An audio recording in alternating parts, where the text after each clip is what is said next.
오늘은 나는 부활이요 생명이다 라는 제목으로 하나님 말씀을 전하도록 하겠습니다. 예수님은 부활이요 생명이다 라는 제목으로 하나님의 말씀을 전하겠습니다. 오늘 마지막 기적 사건입니다. 예수님께서 죽은 나사로를 살리신 이 표적 사건이 되는 것인데요. 여기서 예수님이 나는 부활이요 생명이다 이 선언, 내가 누군지 다시 한번 선언을 하시는 그 내용입니다. 첫 번째 기적 사건부터 한번 보면 좋을 것 같은데, 첫 번째가 절 보셔야 돼요. 저를 첫 번째가 가나의 혼인잔치였죠. 그래서 포도주가 떨어졌는데 주님께서 새로운 포도주, 기쁨의 포도주를 공급을 하셨습니다. 두 번째가 왕의 신하의 아들을 고치셨죠. 그래서 빨리 좀 가서 고쳐주십시오 했는데 예수님이 그냥 말씀으로, 원격으로 예수님의 말씀이 성취되는 것을 보았습니다. 세 번째가 38년 된 병자를 주님께서 고쳐주셨죠. 주님의 자비를 보여주셨고, 네 번째가 오병이어 사건. 그래서 이때는 그 풍성하게 육의 양식을 공급해 주셨는데, 단순히 이것이 육의 양식을 공급하시는 것이 목적이 아니라 생명의 떡, 영생의 떡을 공급하시는 분이 예수님이시다라는 것을 알려주셨고요. 그 오병이어 사건과 연결해 가지고 그 풍랑 속으로 보내셨잖아요. 근데 예수님께서 풍랑 한복판으로 걸어가셔서 그 백 가운데 계셨고, 그때에 이미 목적지에 도착했다. 그래서 예수님이 함께하는 것이 우리의 진정한 평안이다. 그리고 지난주에는 저희가 뭐 봤죠? 실로암, 육의 눈을 뜨일 뿐만 아니라 영적인 눈도 띄워주시는 것. 그리고 오늘이 일곱 번째, 이제 죽은 나사로가 살아나는 이 기적이 됩니다. 근데 이 일곱 가지 모든 기적은요, 어떤 기적으로 향하고 있냐면 예수님의 십자가와 부활 사건을 잘 이해하기 위해서 예수님께서 보조적으로 주신 것이 이 일곱 가지 기적 사건이 되는 것입니다.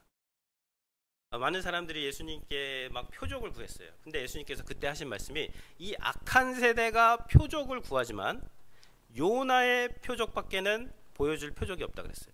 요나의 표적이 뭐죠? 3일 동안 밤낮 물고기 뱃속에 있다가 요나가 다시 살아났잖아요.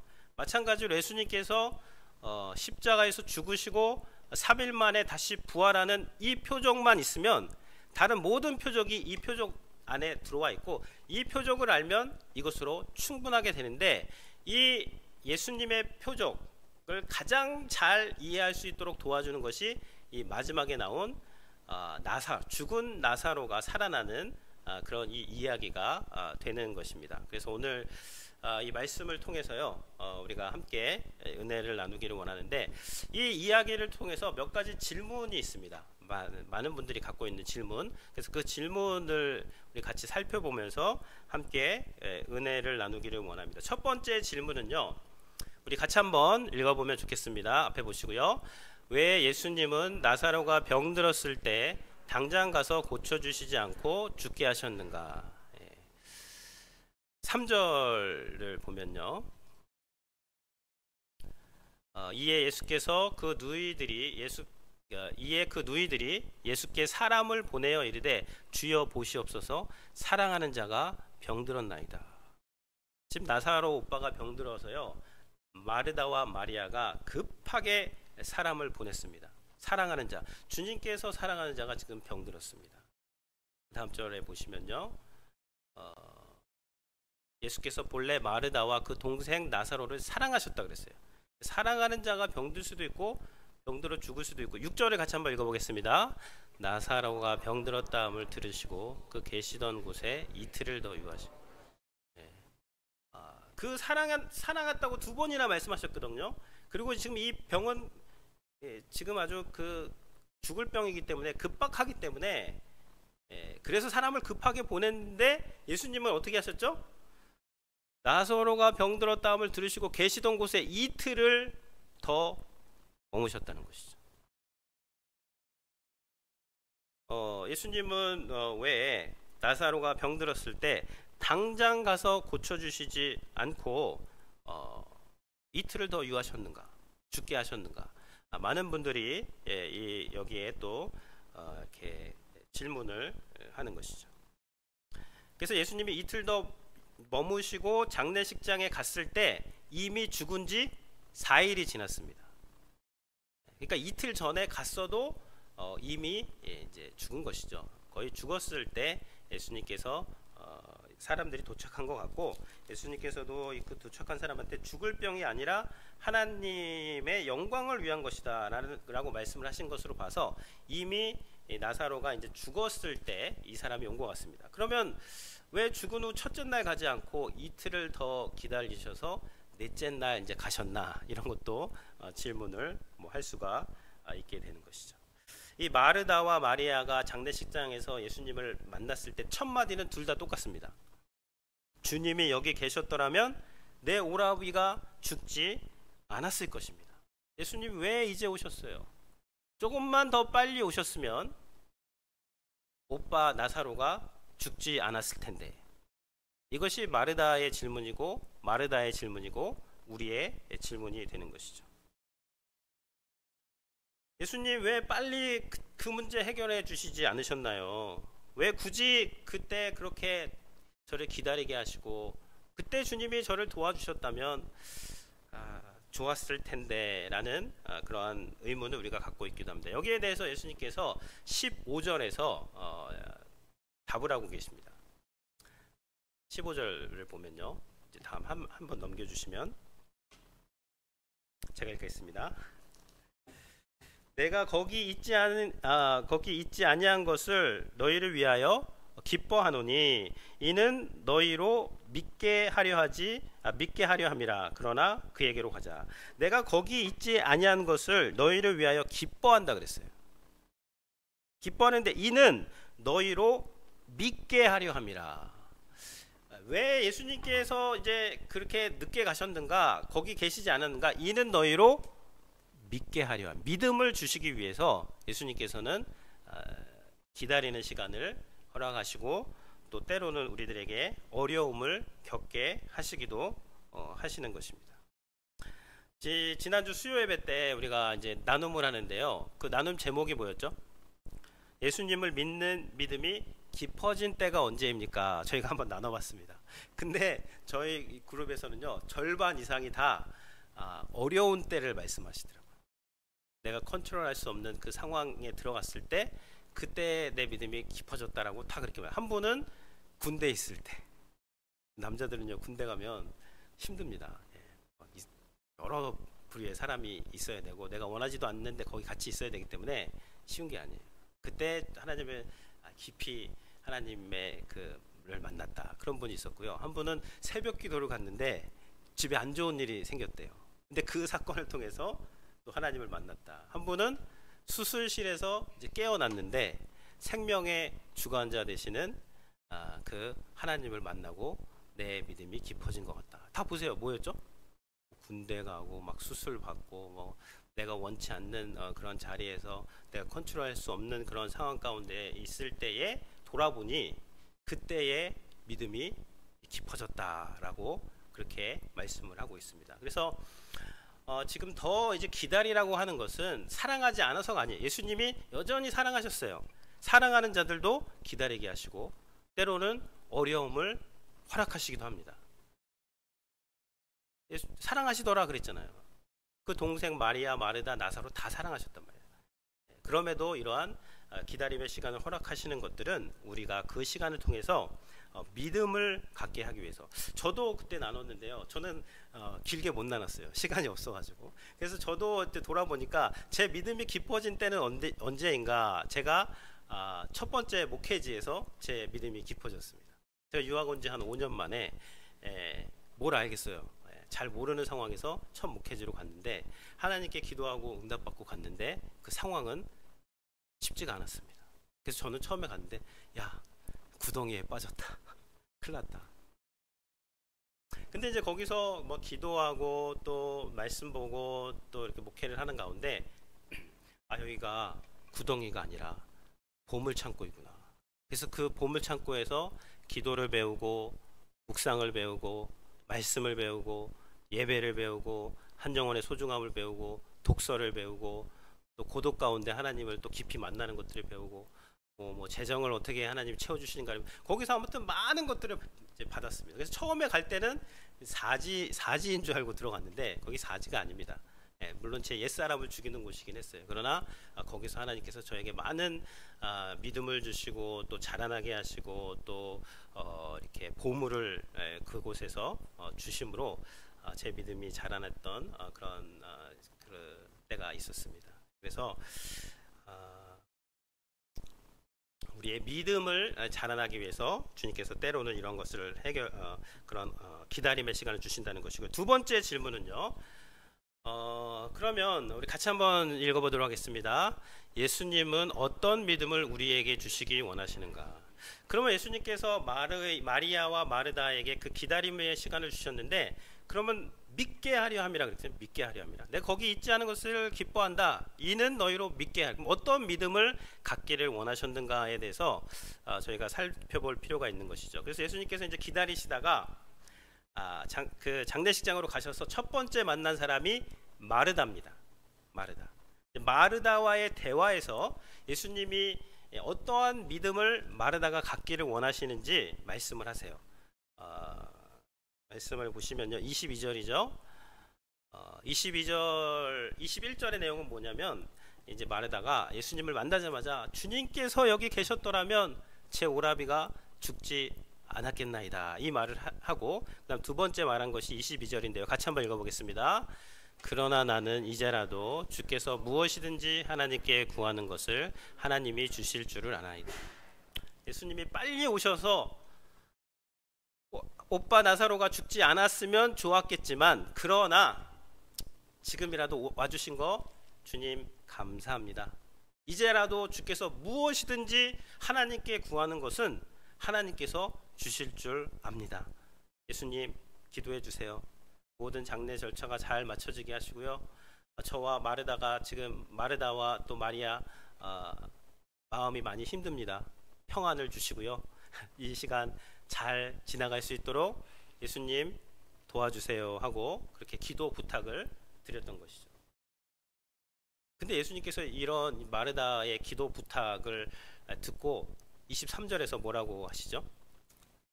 23절을 제가 읽으면 24절을 성도님들께서 읽어주세요. 예수께서 이르시되 내 오라비가 다시 살아나리라. 마르다가 이르되 마지막 부활 때에는 다시 살아날 줄을 내가 아나이다. 예수님께서 갑자기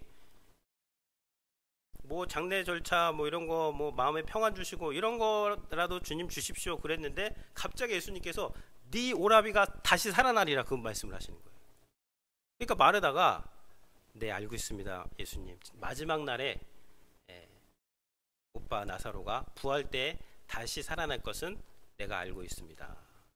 이것을 보면요, 지금 마르다가 구하는 그 기도와 그 믿음은 뭐예요?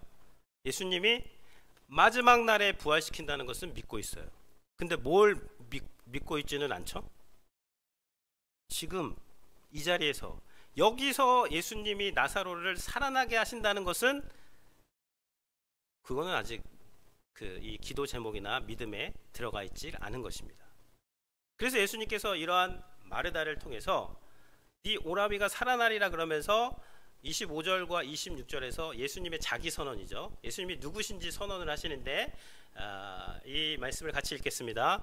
예수께서 이르시되 나는 부활이요 생명이니 나를 믿는 자는 죽어도 살겠고 무릇 살아서 나를 믿는 자는 영원히 죽지 아니하리니 이것을 내가 믿느냐. 이것을 내가 믿느냐. 이 믿음을 갖게 하기 위해서 그 기다림의 시간을 허락하셨는데, 그 원하시는 믿음이 뭐냐면 나는 부활이요 생명이라는 거예요. 예수님께서 죽은 자들을 다 나사로처럼 다 살아나게 하실 수 있을까요, 없을까요? 있으시죠. 우리가 무슨 선한 선생님을 믿는 게 아닙니다. 지금 예수님은 죽은 자를 살리시고 모든 병 다 고치실 수 있어요. 그런데 나사로처럼 나사로야 나와라 해서 나왔단 말이에요. 다 살리셔도 그 다음은 어떻게 되죠? 다시 죽을 수밖에 없는 것이죠.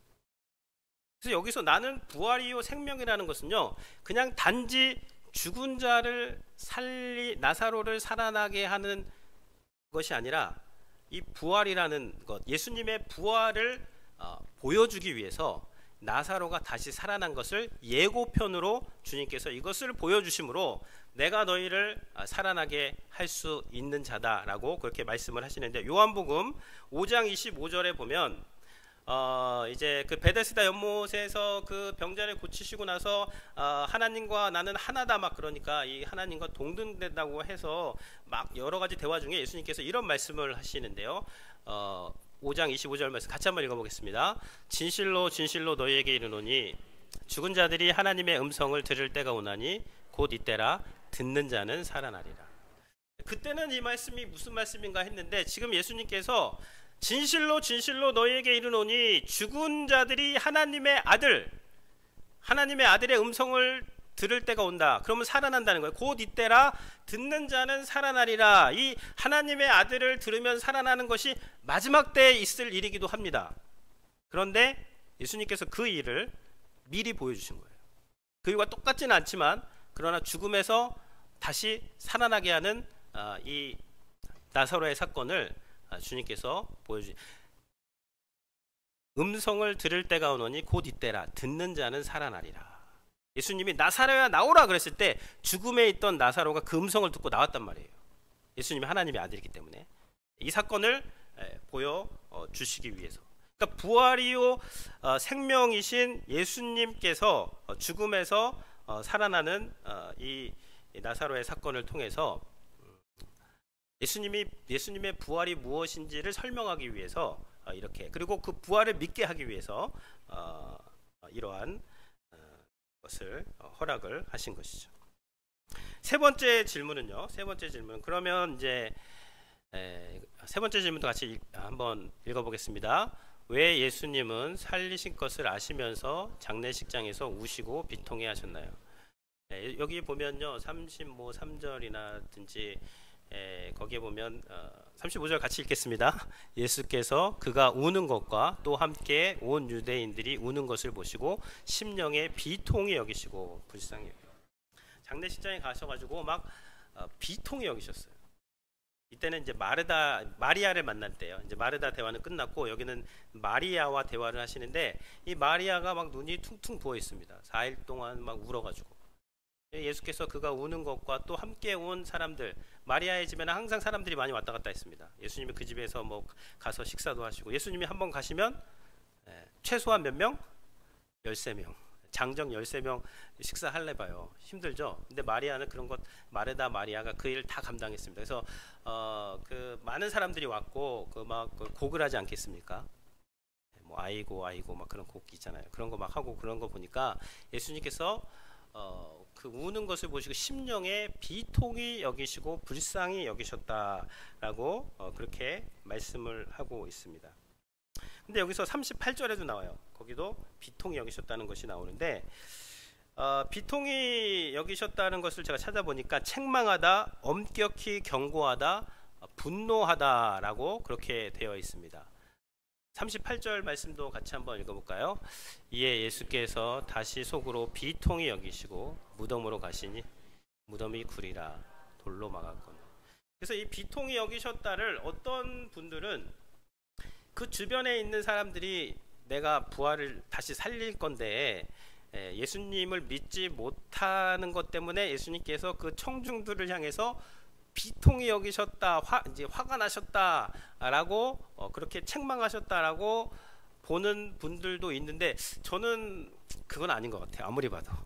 왜냐하면 예수님께서는 우는 자들과 함께 우셨고 기뻐하는 자들과 함께 기뻐하셨고, 예수님 눈물을 흘리셨잖아요. 장례식장에 가서.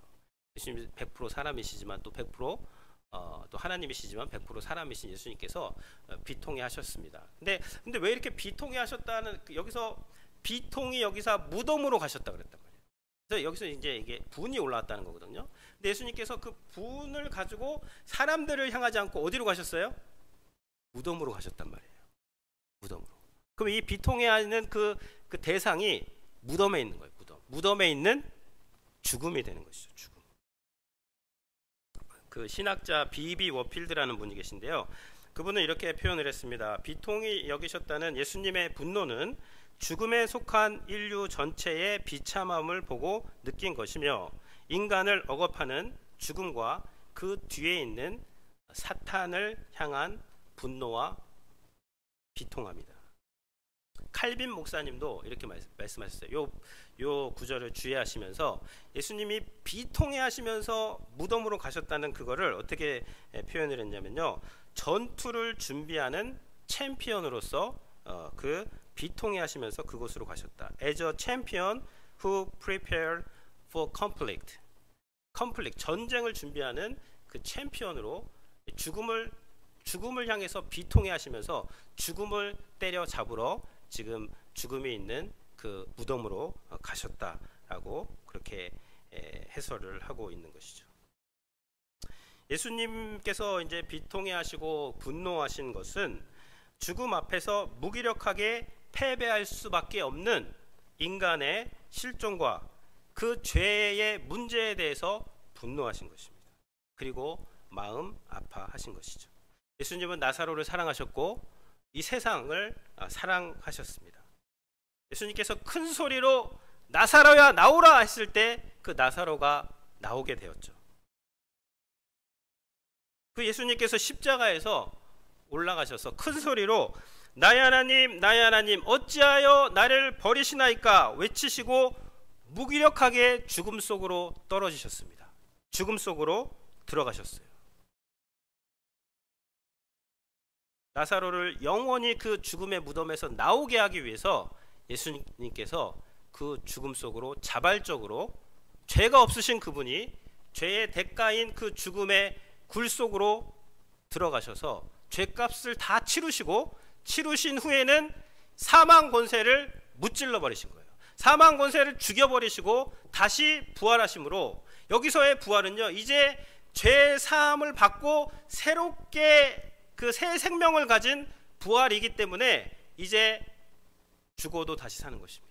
죽음 앞에서 두려워할 필요가 없는, 예수님께서 이미 사망 권세를 무찌르셨고 죄값을 치르시고 그 사망에서 나오셨기 때문에 그에게 영원한 부활을 줄 수 있는 그 부활을 보여주시기 위해서 지금 나사로를 이 죽음에서 살리는 그러한 내용이 나오고 있는 것입니다. 시브리서 2장 14절에 보시면요, 한번 같이 한번 읽어보겠습니다.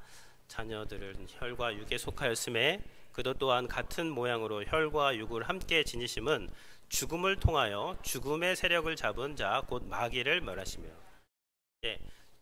죽음의 세력을 잡은 자 마귀를 멸하셨는데 뭐를 통해서 멸하셨죠? 죽음을 통해서. 죄 있는 자가 죽는 것이 아닙니다. 대가로 죄 없는 자가 대신 대속의 죽음을 통해서, 그러니까 예수님의 그 십자가의 죽음을 통해서 이제 완전히 그 죽음의 세력을 잡은 마귀를 머리통을 박살내시고 깨트려 버리시고 사망 권세를 이기고 부활해 버리시게 되는 것이죠.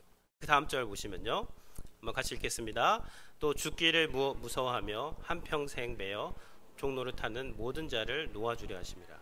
죽기를 무서워하면서 한평생 매여서 종로를 타는, 죽음의 종로를 타는, 죽음을 두려워하는, 죽음 앞에서 벌벌 떠는 사람들을 자유하게 하기 위해서, 놓아주게 하기 위해서 예수님께서 죽음으로 들어가셔서 그 죽음을, 예수님의 그 죽음을 통해서 우리를 자유롭게 한 것이 예수님의 십자가 사건이 되는 것이죠.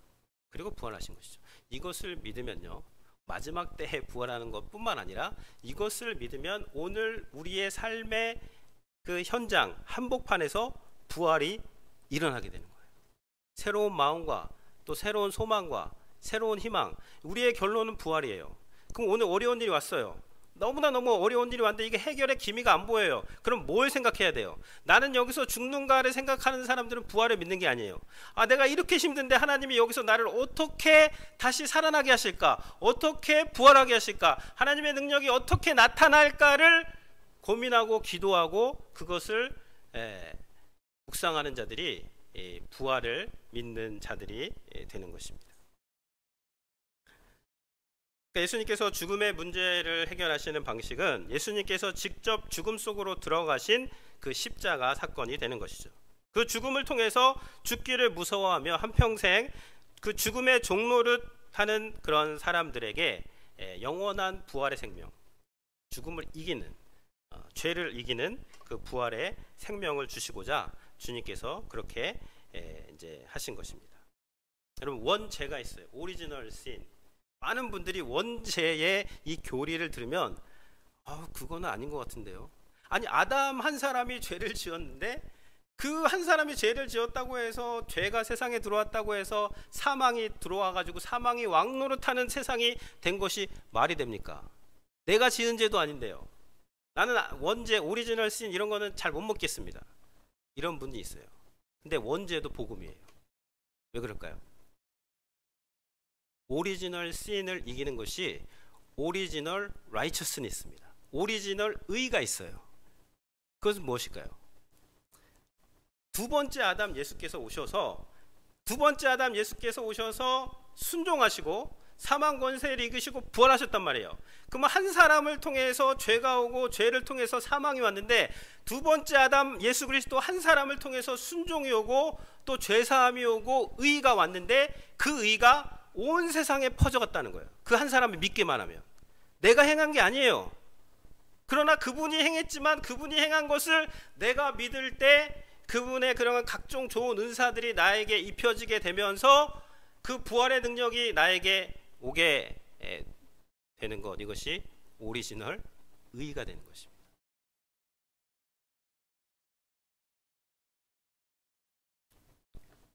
그러니까 죄가 왕노릇하는 세상에, 왕노릇하는 건 죄가 다스린다는 거예요. 죄 다스림 안에 사는 사람들이 있고 은혜가 왕노릇하는 세상에 사는 사람들이 있어요. 은혜가 다스리는 사람. 그러니까 예수님의 부활을 믿고 그 부활과 생명을 믿게 되면 은혜가 왕노릇하는 세상으로 내가 들어가게 된 것입니다. 로마서 5장 17절 말씀을 읽고 오늘 말씀 마무리하도록 하겠습니다. 함께 읽도록 하겠습니다. 한 사람이 범죄함으로 말미암아 사망이 그 한 사람을 통하여 왕노릇하였은즉 더욱 은혜와 의의 선물을 넘치게 받은 자들은 한 분 예수 그리스도를 통하여 생명 안에서 왕노릇하리로다. 아담 때문에 사망이 왔고 다 사망을 받아야 된다면 두 번째 아담 예수 그리스도 때문에 의가 왔고 생명과 부활이 넘치게 되는 거예요. 뭐를 통해서?